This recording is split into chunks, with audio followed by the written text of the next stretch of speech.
Anh đã không chia nữa. Bài không chia. Gầy nó xích nhở. Nó là sao mà xì á. Nó xì này xì. Nó lại nó xì rồi đấy. Nó bạn sẽ xì thế. Ô đúng rồi. Bóng bóng.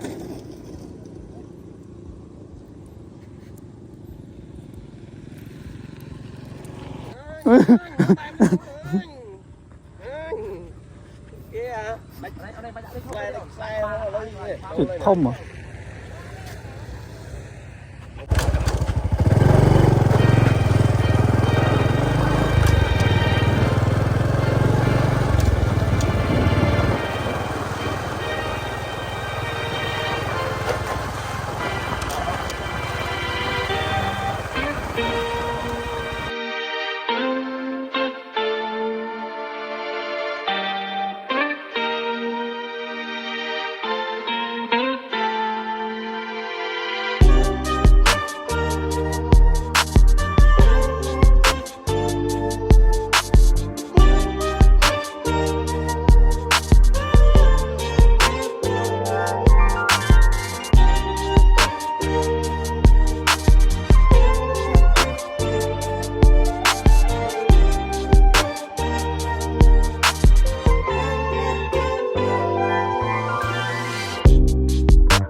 Cảm ơn không anh không mau à mà.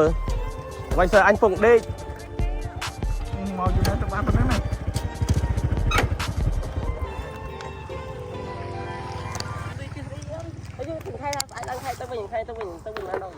Anh tao mình thắt anh tao mình nữa. Xoay ra đây cho thật. Cho cái gì? Sợ trời cạnh này.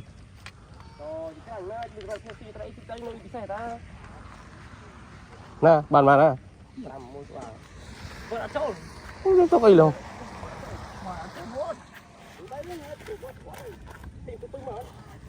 Đừng nè. Tôi về xuyên này nè.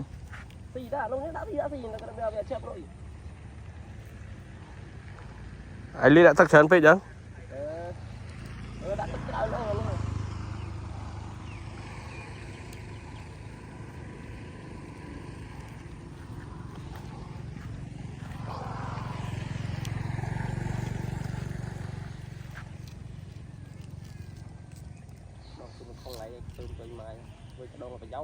Gì anh?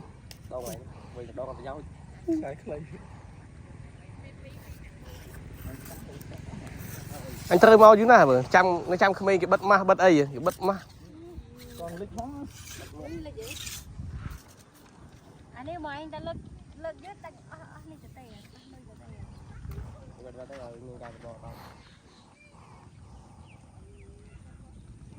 mà mình tin bao nhiêu lúc lần vẫn lúc chậm mấy chơi thay vô nuôi chừng thọt nuôi hay thọt về bán trái thôi là chạy cái đó lên để lụa thằng ấy thọt ở một máu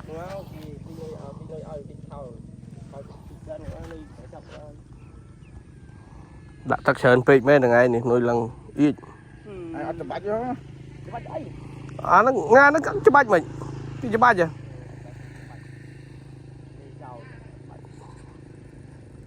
mẹ nó chẳng mẹ đang hay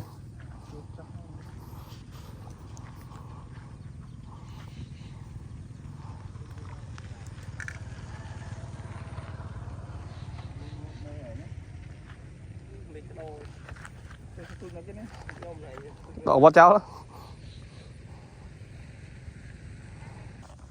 Gì anh này cái có nè thầm ra và chè thống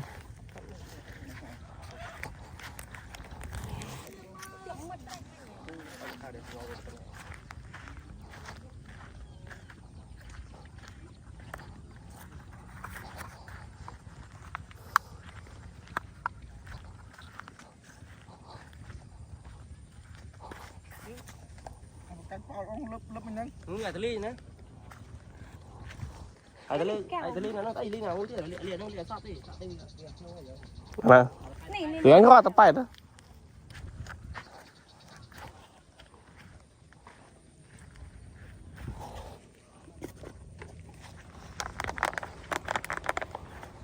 thì mất đi bây giờ dạng như vậy chả nuôi thêm cho đi mất nó chụp phai ra nào đó chạy đi lấy anh nuôi dây là yên chứ nè để lấy cái khoan xem mày mà bạc cay anh nuôi khai mà nuôi gì dạ hello bon chị cho ai này điên dạ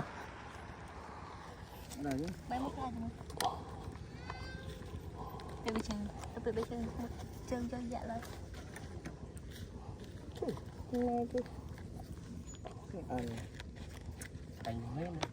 mà tao tôi bây giờ cho ai làm này điên Bị trơn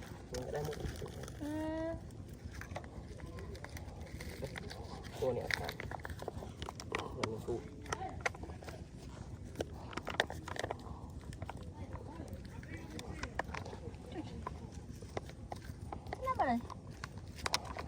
mình cù đó nè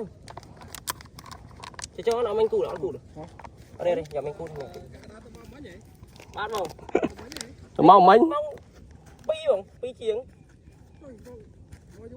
và nhóm tao mau mấy này nhóm tâm tao lang đong này tao mang xui tao ly núi nó thằng com tù đó đã chơi lên xem nào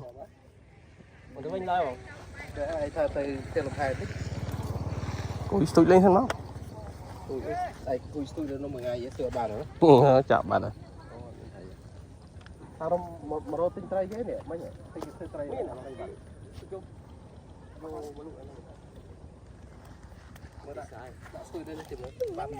đắm không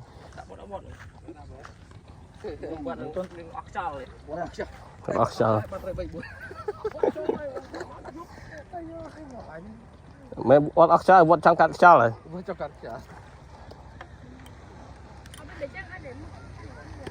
bởi chân tinh thầy cái đá rồi mong phải mua với tôi ban bị bây giờ lâu rồi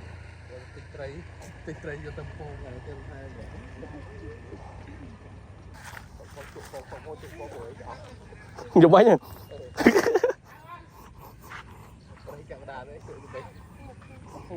dùng bấy màu vinh clear thôi chỉ vật đó là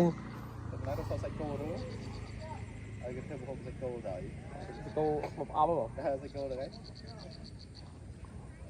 hả pa đó đẹp đấy chết mà vì ăn biết cho rồi thế nhất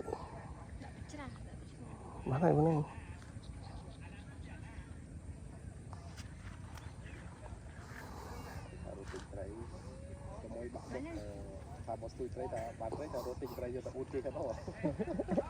chào bà cái lúa hơi cái thư ở tuần lệnh quá nè bị chợ du bây cao để hoàn đạp lớp chi ni linh tao bắt đi chân tiêu cả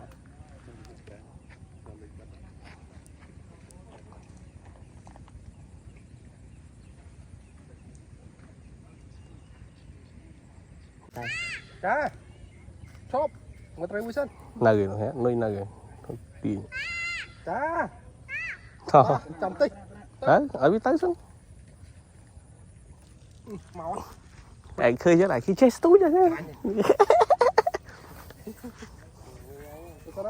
ba rồi tê chăm tinh tây nhung sân này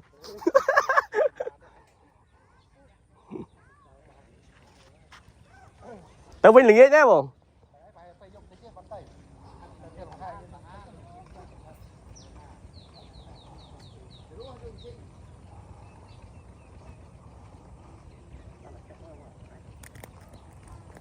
bát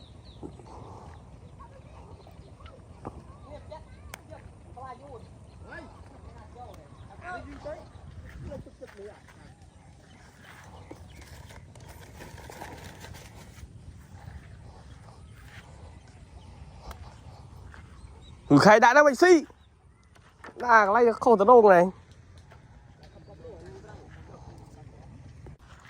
chị ra từ bữa nào đi mấy lẹ nuôi đùng mình tích nhá mình đùng phải ốc đây là thấy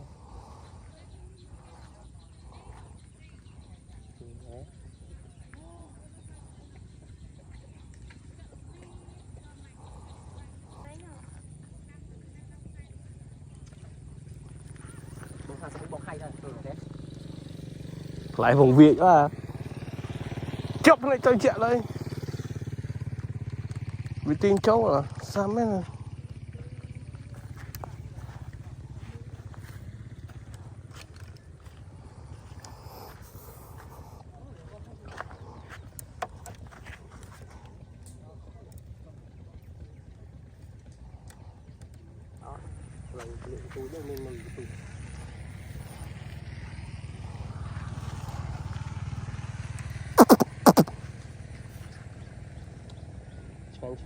khoan sao thầy đã đọ này đây chợ gọt rồi dung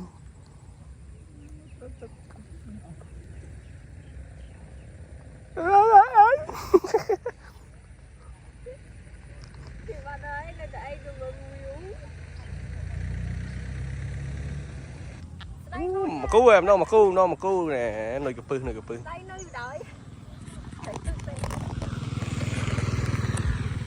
tinh mà đón mơ nè nhé vậy xì lên này khla tử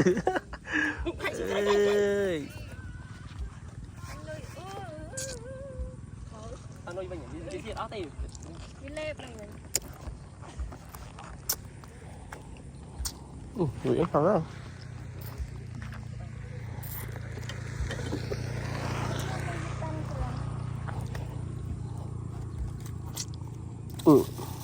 chà mà anh sao hay đã lên đi máu thầy sao lại lên đấy hả xuống mà bạn ồ mà sao người ta nè không có mà chú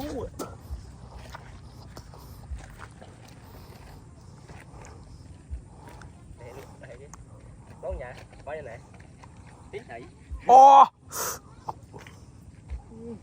thầy ba anh ấy đánh không á bỏ sẽ bỏ cái bàn bỏ cái gì tinh cái thọ đã thấy thì em mua cái nẹt sủi chip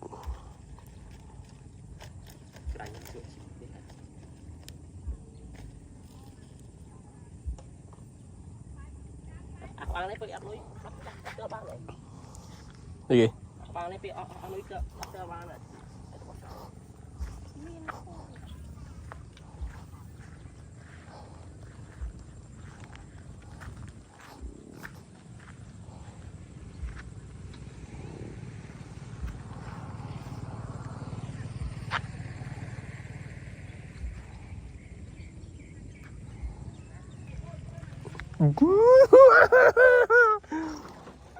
tạm chơi bà ơi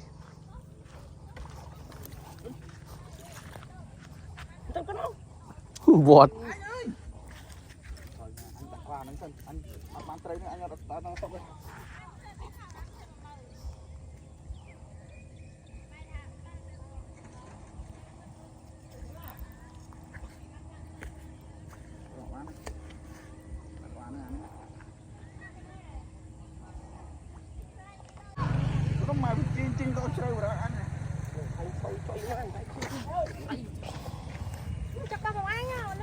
xoay tia chơi chla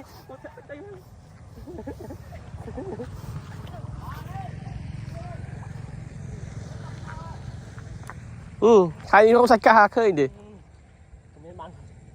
ôi đi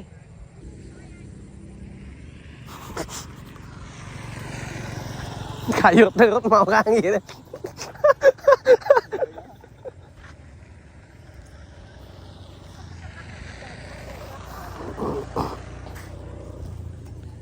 Mày thốn mà cái tao nấu mà.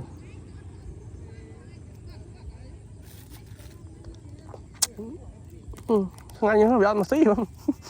Thấy con ở bên tí tử. Kìa.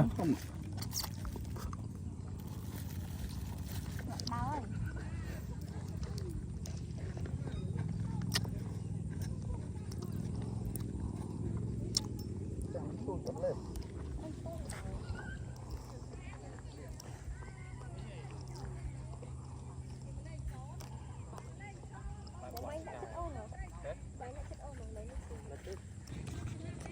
Số bùa. Thề thằng anh thề thằng Huy ơi.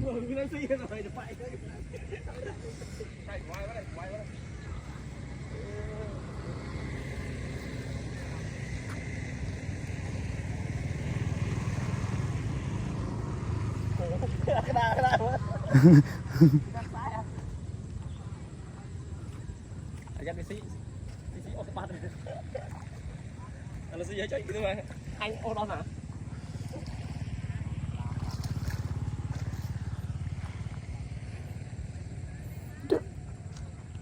Đá ơi. Tao lạnh ngập luôn. Đá.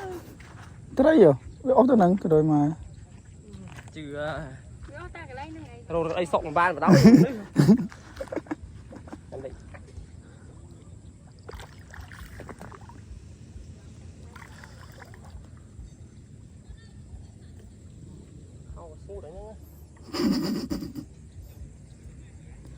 Tim sắp đặt nó rồi đó.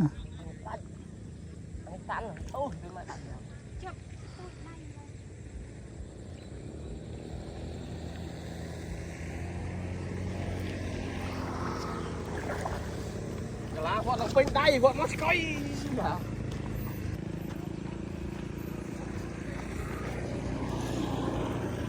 Bóng bộ.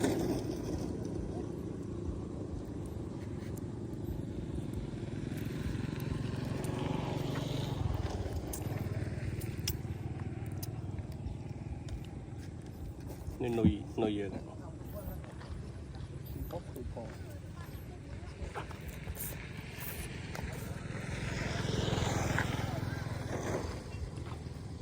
Hay là cái chương si mới ấp tu vậy vì coi mình tôi xin nói cái nha.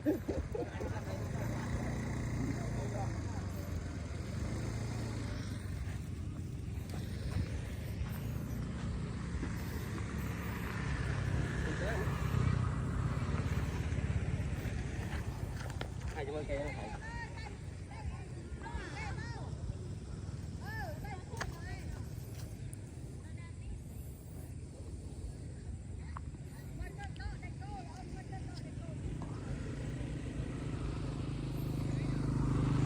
Anh đã nuôi thông đây cái đâu mà nó ngả lớp ở chụp nó nâng.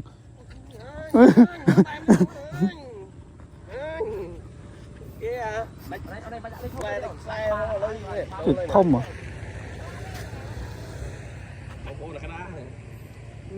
Anh phân này nữa nè. Ngắt á. Trời cái đó. Mà trong xì đấy. Này hả? Vật anh này mua cho bẹ. Phân nó này hả? À này. Bay sâu đi ở đó nó.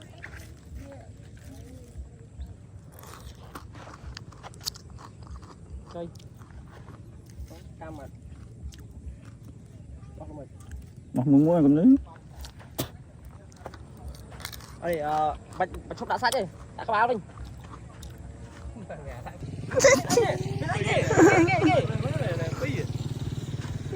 Nó không chia nữa. Bài không chia. Gầy. Nó xích nhỏ. Nó là sao xì á.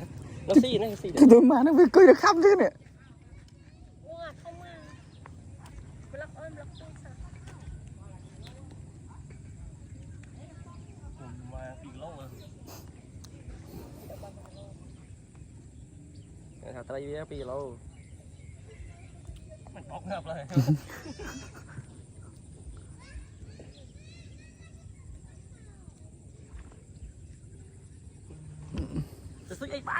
Cái đôi mà vì tí nó tới chọp nó nóng này mà Đồ thắng rồi, bánh nhá. lốp trên áo này nó có nó đai rồi mơ không một thằng cái gì hả không xong cái gì hả này thay ơi một con ăn là gì đi xì vào nói đã nhá tôi bán mà mới mà nấu à mà mới chứ đúng không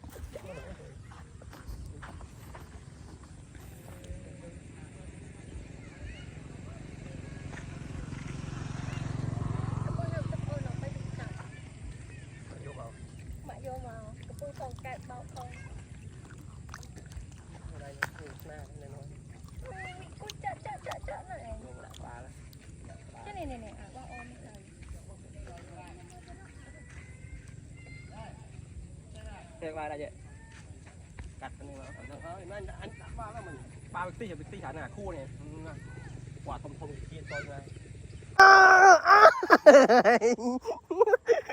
anh nhặt vọt tê anh khá lá ngày si đấy khai à te viêm mặc liêng khá là nói te viêm mặc liêng mà te mặc liêng ê một ngày này bay anh này bay ấy phò là ba nó mới phò rồi đã quen rồi lên bờ này thì vượt chết hẳn ban này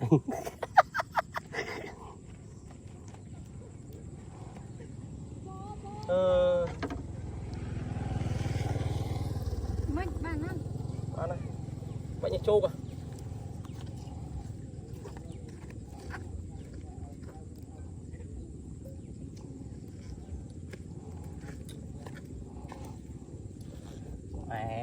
xì mũi ăn thay xì mũi đầm bê nhỉ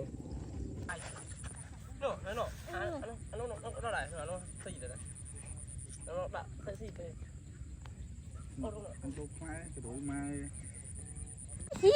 đi nè anh đi chơi kì lượng mau ôi thông à thông một sách úp ông đi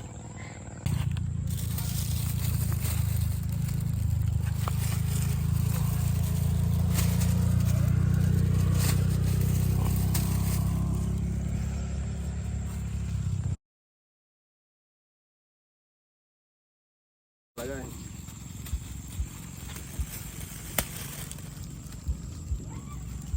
em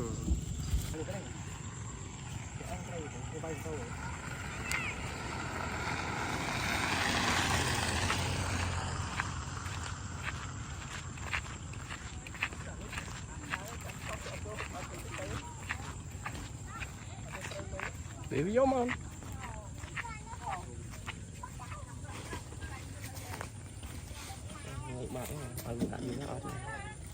nên là pho giờ hai ơi cú xóm đấy đang khay này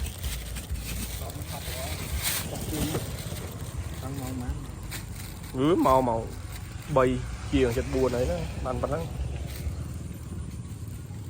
được không ạ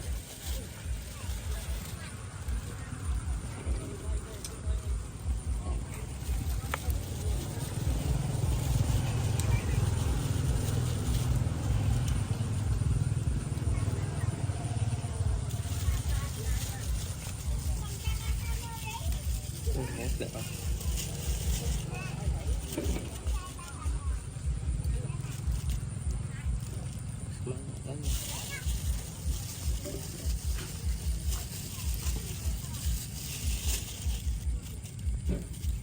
Tôi sẽ tung lọc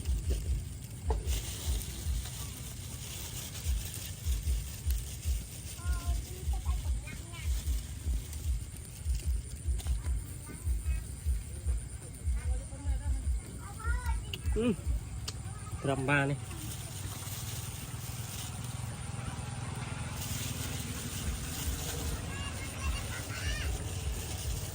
thịt chừng sầm bánh đây tụi vì thông chừng sầm mình mình phải tu đập da là bây giờ mình bôi trai cài mình thì ta xài ô chia là bạn đấy này một tật điên thì mang xem miệng xuống rồi này bạch chừng sạch khai này bố không nhẹ sai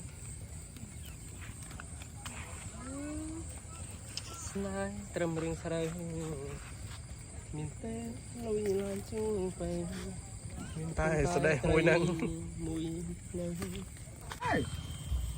sao nhỉ nó cực kích mấy ăn vàng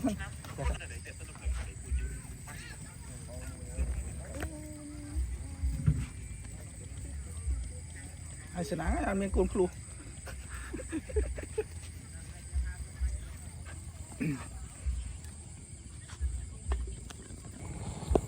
đây cho nó cho nhau nữa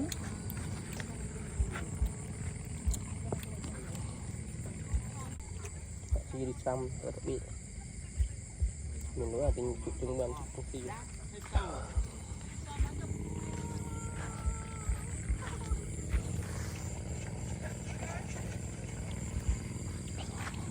ăn bà con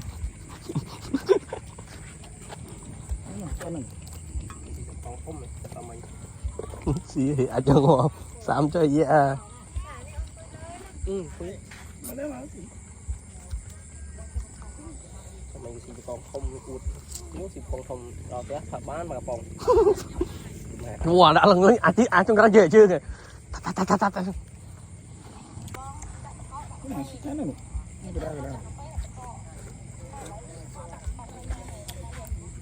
mày trời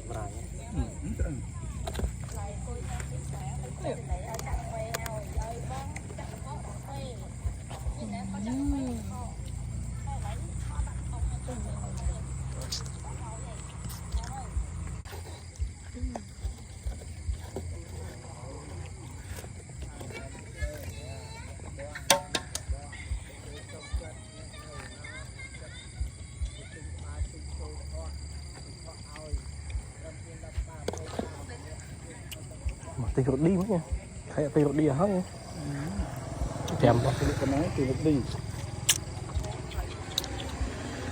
đi sang kia cái gì này nó đi sang gì nó đi cất qua tới em đặt mông bay rồi mới đúng mình bánh kia mà chứ có làm gì đồ cái rồi có ăn củ bơ với máu anh nơi vậy ôi con mẫu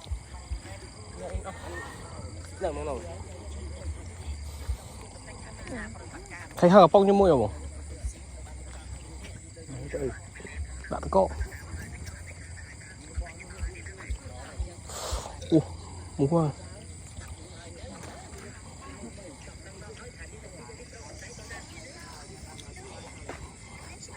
tôi sắp cái lồi đã cái đã khơi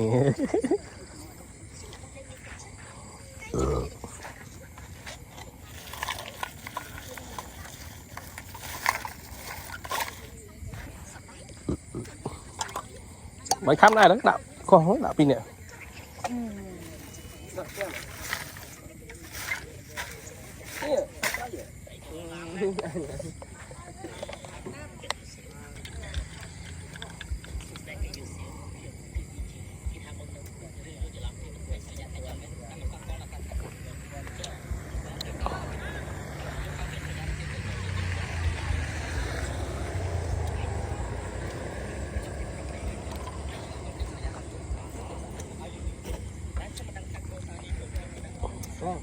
Sao mẹ?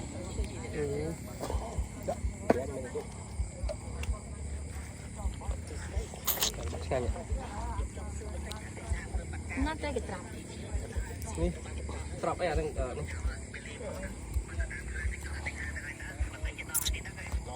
Nó bảo bong